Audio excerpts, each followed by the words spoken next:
Hello everyone, welcome to this channel. आज हम लोग इस वीडियो में वर्ब के बारे में जानेंगे। वर्ब मेनली दो प्रकार के हैं। एक तो हो गया मेन वर्ब और एक हो गया ऑक्सिलरी वर्ब। वर्ब स्टाइल और एक्शन को शो करता है। मेन वर्ब को हम लोग एक्शन वर्ब या डूइंग वर्ब नाम से जानते हैं एंड ऑक्सिलरी वर्ब को हम लोग बीइंग वर्ब और हेल्पिंग वर्ब भी कहते हैं। एग्जाम्पल हो गया he goes to market. Here goes action को शो कर रहा है, इसीलिए इसको हम लोग एक्शन वर्ब भी कहते हैं। और एक एग्जाम्पल हो गया he is a doctor. Is a being verb. ये बीइंग वर्ब सब्जेक्ट के रिलेटेड इंफॉर्मेशन देता है। ये मतलब सब्जेक्ट का कंडीशन बारे में बताता है, इसीलिए हम लोग इसको बीइंग वर्ब कहते हैं। और स्टेट ऑफ बीइंग को रिप्रेजेंट करता है, शो करता है। वर्ब हो गया मेनली दो टाइप का, एक तो हो गया मेन वर्ब और एक हो गया auxiliary verb. Total 24 auxiliary verb है। Out of them 11 are principal auxiliary, 10 are modal and 3 are semi modals. Principal auxiliary verb ये सब हो गया, जैसे कि is, am, are, was, were, do, does, did, has, have, had, ये सारे हो गया प्रिंसिपल ऑक्सिलरी वर्ब। मॉडल्स हो गया will, would, shall, should, can, could, may, might, must और टू, ये सारे हो गए मॉडल्स। ये याद रखना कि हमेशा मॉडल्स के साथ वर्ब का फर्स्ट फॉर्म ही आएगा, ठीक है। आगे हम लोग मतलब वर्ब के फॉर्म के बारे में जानेंगे। मेनली 5 फॉर्म है वर्ब का, देखेंगे, ठीक है। ये हो गया तीन सेमी मॉडल्स। एक तो हो गया नीड और एक हो गया डेयर और एक हो गया यूज टू। मेन वर्ब मतलब जितने भी वर्ड है डिक्शनरी में, सारे के सारे मेन वर्ब कहलाते हैं। ये टाइप हो गया मेन वर्ब का, जैसे कि हो गया regular verb, irregular verb, transitive verb, intransitive verb, finite verb, infinite verb. आगे हम लोग ये टाइप के बारे में डिस्कस करेंगे। अभी हम लोग वर्ब का फॉर्म के बारे में देखेंगे। जैसे कि मैंने बोला था 5 ही फॉर्म है मेनली। एक तो हो गया V1, एक हो गया V2 और एक हो गया V3, V4, V5, ठीक है। पांचों ही फॉर्म है। यहाँ पे एग्जाम्पल लेके देखेंगे। अगर हम लोग ईट का एग्जाम्पल ले रहे हैं, ठीक है, यहाँ पे भी मेन वर्ब के बारे में जानेंगे और वर्ब का फॉर्म के बारे में भी जानेंगे। यहाँ पे हम लोग एग्जाम्पल लिए हैं ईट का V1 फॉर्म ईट होगा, V2 हो जाएगा एट, V3 हो जाएगा ईटेन, V4 हो जाएगा ईटिंग, V5 हो जाएगा ईट्स। V4 को हम लोग वर्ब का ING फॉर्म भी कहते हैं एंड V5 को हम वर्ब का S और ES फॉर्म कहते हैं।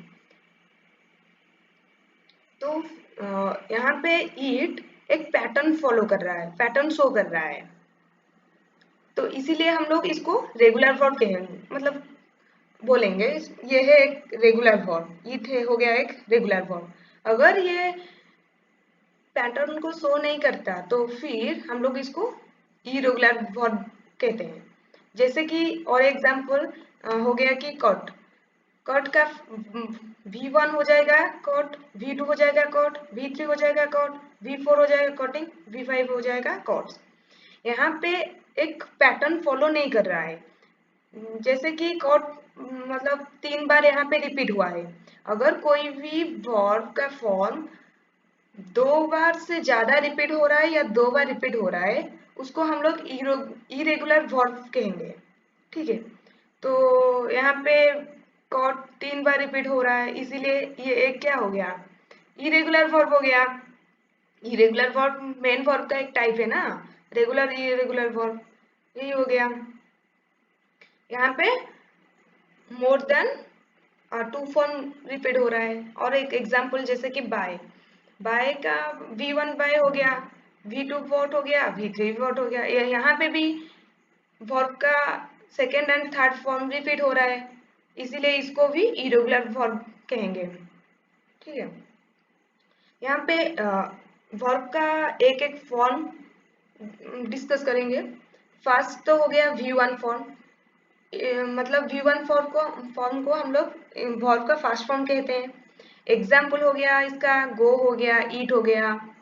ये प्लूरल फॉर्म में रहता है। मतलब जब सब्जेक्ट प्लूरल होगा तब हम लोग V1 फॉर्म यूज करेंगे। अगर सब्जेक्ट सिंगुलर है तो फिर V1 का फॉर्म हम लोग यूज नहीं कर सकते हैं। वहां पे V5 का फॉर्म यूज होगा, वर्ब का फिफ्थ फॉर्म यूज होगा। V1 फॉर्म कहाँ पे यूज करते हैं? मतलब सिंपल प्रेजेंट टेंस में हम लोग इसको यूज करते हैं। और हो गया इसका स्ट्रक्चर अगर देखेंगे तो फिर हो जाएगा subject plus V1 plus other word हो गया। एग्जाम्पल के दौरान हो गया Ram and Mohan go and eat. यहाँ पे राम एंड मोहन ये सब्जेक्ट क्या हो गया? प्लूरल हो गया, तो इसके साथ ही V1 लगेगा। ठीक है। अब V2 हो गया second form of the verb. ये मतलब कि अगर सब्जेक्ट प्लूरल हो या सिंगुलर हो उसके साथ V2 आ जाएगा। ठीक है। मतलब ये हुआ कि यहाँ पे कोई भी मतलब कोई भी सब्जेक्ट हो, सिंगुलर हो या प्लूरल हो, उसके साथ V2 आएगा। ये V2 second form of the verb कहलाता है और ये past form of the verb भी है। इसको हम लोग सिंपल पास्ट टेंस में यूज करते हैं। इसका स्ट्रक्चर हो गया subject plus V2 plus other word हो गया। ये हो गया इसका स्ट्रक्चर। एंड यहाँ पे एग्जाम्पल के दौरान ये है कि Ram, you, they, Ram and Mohan went. मतलब ये सारे हो गए सब्जेक्ट। यहाँ पे राम हो गया क्या? सिंगुलर सब्जेक्ट, मतलब इसके साथ V2 लगा हुआ है। You, they, Ram and Mohan ये सारे हो गए प्लूरल सब्जेक्ट, इसके साथ भी वेंट लगा हुआ है। ठीक है। अब हम लोग V3 के फॉर्म के बारे में जानेंगे। V3 ये third form of the verb है। यहाँ पे भी हम लोग मतलब V3 सिंगुलर सब्जेक्ट के साथ एंड प्लूरल सब्जेक्ट के साथ भी यूज कर सकते हैं V3 को। ये हो गया perfect form of the verb. इसको कहाँ पे यूज करते हैं? प्रेजेंट परफेक्ट टेंस में, पास्ट परफेक्ट टेंस में, फ्यूचर परफेक्ट टेंस में इसको यूज करते हैं। ठीक है। यहाँ पे अगर सब्जेक्ट सिंगुलर होगा तब भी V3 लगेगा, अगर सब्जेक्ट प्लूरल होगा तब भी जाके V3 लगेगा। ठीक है। ये स्ट्रक्चर हो गया प्रेजेंट परफेक्ट के लिए सब्जेक्ट प्लस हैज और have plus V3 plus other word. यहाँ पे हैज तभी लगता है जब सब्जेक्ट सिंगुलर होता है। जब सब्जेक्ट सिंगुलर होगा तब स्ट्रक्चर क्या हो जाएगा? Subject plus has plus V3 plus other word हो जाएगा। जब सब्जेक्ट प्लूरल होता है तब हैव लगता है, तब स्ट्रक्चर हो जाएगा subject plus have plus V3 plus other word हो जाएगा। एंड ये हो गया पास्ट परफेक्ट। पास्ट परफेक्ट में जब हम लोग यूज करते हैं इसको तब ये स्ट्रक्चर यूज करते हैं सब्जेक्ट प्लस हार्ड हो जाता है plus V3 plus other word हो जाएगा। फ्यूचर में ऐसे ही सब्जेक्ट प्लस इसका स्ट्रक्चर हो जाएगा फ्यूचर का सब्जेक्ट प्लस विल और शैल plus have plus V3 plus other word. अब हम लोग V4 के फॉर्म देखेंगे। ठीक है। ये इसको fourth form of the verb भी कहते हैं। इसको ING form of the verb भी कहते हैं। यहाँ पे भी मतलब सिंगुलर के साथ अगर सब्जेक्ट सिंगुलर होगा तब भी यूज कर सकते हैं, प्लूरल होगा तब भी यूज कर सकते हैं। ये continuous form of the verb हो गया। यूज कहाँ पे करते हैं? प्रेजेंट टेंस में, प्रेजेंट कॉन्टिन्यूअस टेंस में यूज करते हैं, पास्ट कॉन्टिन्यूअस टेंस में, फ्यूचर कॉन्टिन्यूअस टेंस में। ये प्रेजेंट कॉन्टिन्यूअस टेंस का स्ट्रक्चर हो गया। जैसे कि सब्जेक्ट प्लस इज और आम और are plus V4 plus other word हो गया।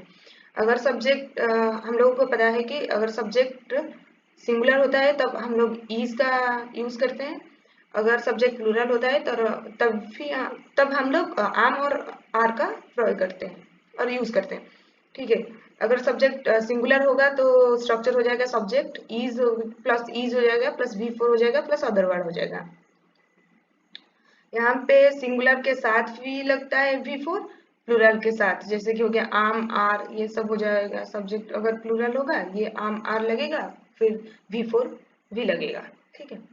ऐसे ही सिंगुलर के साथ वाज यूज करते हैं, प्लूरल के साथ वेयर यूज करते हैं, तो V4 भी यहाँ पे भी लगता है। ऐसे ही विल शाल, यहाँ पे भी plus b plus V4 plus other, यहाँ पे भी V4 लगता है सिंगुलर के साथ एंड प्लूरल के साथ। अब V4 के बारे में देखेंगे। V4 हो गया, इसको हम लोग fifth form of the verb कहते हैं एंड इसको एस और es form of the verb भी कहते हैं, ठीक है। मतलब इसको कहाँ पे यूज करते हैं, प्रेजेंट फॉर्म में यूज करते हैं and simple simple present tense में यूज करते हैं। इसको present form of the verb कहते हैं एंड सिंपल प्रेजेंट टेंस में यूज करते हैं। इसका स्ट्रक्चर हो गया subject plus V5 plus other word. मतलब ये हुआ कि जब सब्जेक्ट सिंगुलर होगा तभी हम लोग V5 का यूज करेंगे, नहीं तो नहीं। अगर सब्जेक्ट प्लूरल हो जाएगा तब हम लोग V1 का यूज करेंगे, वर्ब का फास्ट फॉर्म यूज करेंगे।